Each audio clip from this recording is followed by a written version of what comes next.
Hey everyone, this is Jack with It Takes Guts, here to talk a little bit about Claymore. I just very recently started collecting this manga after I finished my JJK collection, or at least got it up to date. Was looking for a new one to collect. Originally was thinking about doing Demon Slayer, but I'm all caught up in the anime and I don't think there's that much left of the story if I remember correctly. So just decided to ride out that anime for now. Kind of searched some good manga to collect, found Claymore, decided to give it a go, picked up the first volume. I am very impressed so far. I saw a lot of people, and what originally kind of drew me to it was saying that it was Berserk-like.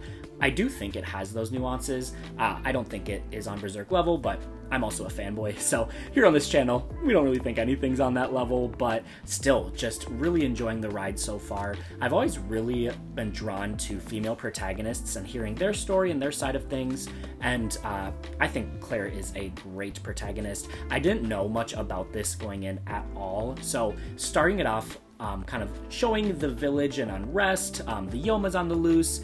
Main character Rocky had the parents dead at this point, and really just kind of hearing the whispers about the Claymore and all the rumors and mystique behind them was just really interesting, and it drew me in right away. And then when Claire does come in, I just instantly liked her characterization. Obviously very reserved, she's a Claymore, so she's a killing machine, doesn't show much emotions, but as you slowly watch those layers peel back, specifically with her interactions with Rocky, I really like the character that we'll be following for this story. And I also think that the fight choreography is fantastic so far. Definitely one of the biggest highlights to me, whether it is kind of dropping the sword on purpose when she's in that 1v5 situation, clutched up by the way, or even when she allows the Yoma to kind of put the claw through, is able to cut it off and leverage that to win the fight from there. Just really impressed with all of that so far, so excited to see how that art style kind of evolves as I go further and further within the manga. But I just can't say enough about this so far. I love the storyline that's going with the black cards and being assigned to kill another Claymore, and then going back and learning a little bit more about Claire and Elena's relationship. Also through that, seeing how many parallels there are between Claire's situation as well as Rocky's situation.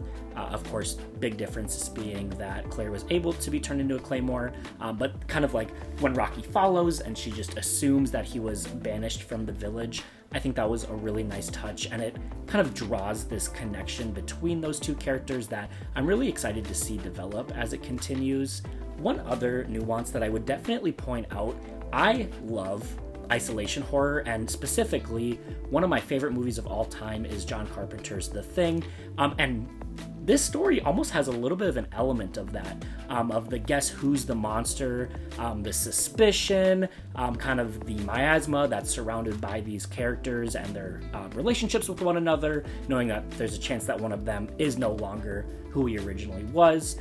Seeing that come in with the Yomas is just so interesting to me, and that was a really great surprise.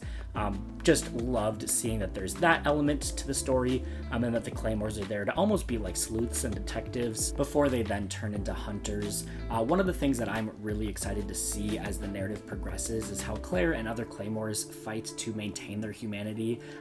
They are sort of torn in twain between the Yuma selves and the human selves, and we obviously saw that with the confrontation of Elena, and how Claire knows just how dire it is, and just without any hesitation just kind of completes the job, lets her best friend rest from there. Really powerful moment at the end of that volume. So I just wanted to kind of stop by and let you all know what I think so far. If there are any kind of longtime Claymore fans here watching, let me know what you think in the comments, and if it's worth to continue onward and collect the manga. I'm pretty sure I'm going to continue anyway, but would still love to hear your thoughts on that. Kind of adding more onto our manga collection. I know Alec did do a short on our manga collection, so if you want to check that out, feel free to click to the left of me. And then also more manga stuff. I did review the beginning of Vinland Saga pretty recently, so go ahead and click on that as well if you're interested. Thank you so much for sticking with me here and listening to my thoughts on this. I really appreciate all of you, and remember, it takes guts to subscribe.